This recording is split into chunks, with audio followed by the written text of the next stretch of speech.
What is the road ahead in the Naga peace talks? What's the road to peace in Manipur? Former Union Home Secretary G.K. Pillai made some significant observations on both the issues, even as he revealed having multiple rounds of talks with Meitei and Kuki groups in Shillong and Guwahati, as far as the Manipur crisis is concerned. In an exclusive conversation with Northeast Live Editor-in-Chief Vasbir Hussain, Pillai spoke about what he thinks is the reason for the current deadlock in the Naga talks. There seems to be a deadlock now once again. Since 1997, when the ceasefire was announced, there has been at least 100 rounds of formal talks between the government of India and the NSC and IM and other entities. Now the deadlock with the NSC and IM is over the outfit's demand for a flag and constitution. Now, this has been a demand which has not come up suddenly. This demand was there from a very long time, even when you were the Union Home Secretary.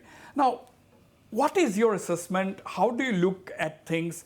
Do you see a breakthrough as far as the Naga political stalemate is concerned? I think at the moment what you say is quite correct. It is in a deadlock.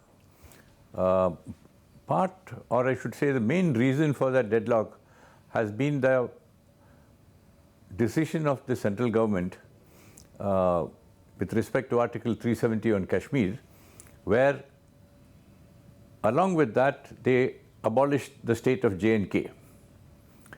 With that, the basic element of the Naga solution was the issue of shared sovereignty between center and states.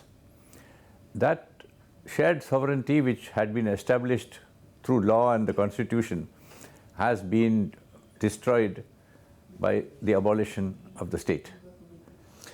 True, but the government of India has always been saying, right from the day the Article 370 was scrapped, that said that NSC and IM is insisting that unless our core demand of a flag and constitution is considered by the government of India, we are not going to sign on the dotted lines. Whereas the NNPG is saying our negotiations are complete, we are ready to sign on any agreement. Talks have concluded as far as we are concerned, and certain issues which are left out can be even be discussed after an accord is reached. But the impression given is that NSC and IM has been too rigid. They're saying that we need a separate constitution, which the government of India is unable to do so, and saying that we need a separate flag. Government of India, of course, is saying that we can use the flag for cultural purposes and so on, but it cannot fly alongside the tricolor. That is what is the general perception now. See, in 1997, when the ceasefire agreement was entered into, and subsequently when the negotiations took place, the NSC and IM put up, like I think it's a 31-point charter of demands. And then these were discussed in great detail, both with the interlocutor and with the Cabinet Committee on Security, discussed all these issues. Yes. And we've got, I would say that almost 95 to 98% of the resolution on those was done. There are a few small minor issues. Done by which year? In 2011. 2011, okay. So the 2015 framework agreement is really just a framework agreement. It has no substance. The substance is in the negotiations which took place in 2011, which is there.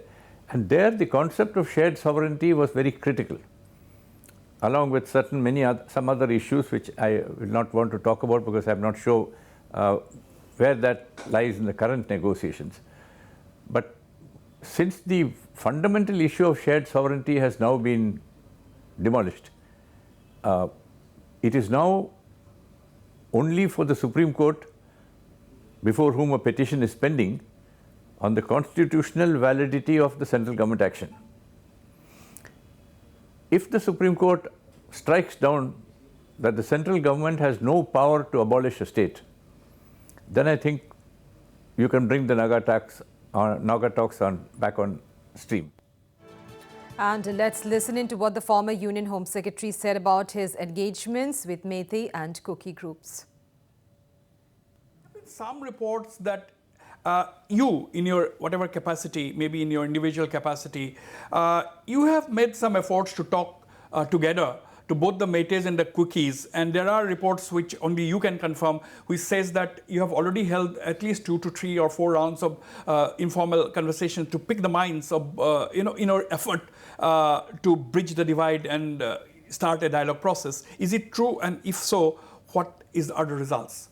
Well, I would say that the initiative has come from many of the groups themselves on both sides.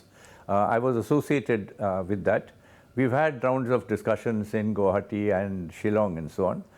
And I think they're very positive. You sat together with each other? We sat together. Okay. Together we have sat, they've talked, there has been bitterness on both sides, there's been issues raised by each side, but people have listened from other side. They said, okay, this is a problem, we agree with, this is what you feel like, we may feel little different, but then we are slowly trying to understand, because unless you start to talk and engage in this dialogue, and we are looking at very clearly the issues. If you talk just generally, I want a separate state, and Matthew say, I'm not giving you a separate state, then you're not going anywhere. But let's see where are the issues on which, and see whether we can find a common ground, where somebody just says, oh, the cookie population has gone up by 800%. Yeah. Is it something that we can look at by putting data on the table and so on and say... You're saying that this has to be backed by facts. Backed by facts. Mm-hmm. So then it becomes possible to dialogue, and then you are able to say, this is the way we do things. Now, sorry to cut you there. My question is, you have already had, as you said just now, that at least 2 to 3 rounds of talks where both sides sat together. Now, what is the sense you are getting at the end of the day? Are you continuing in this process? Yes, we would definitely like it to be continued, but it is in between what happened after when we started this dialogue, etc., then President's rule came in. Yeah. And then we thought that President's rule would sort of, accelerate this process, which it hasn't.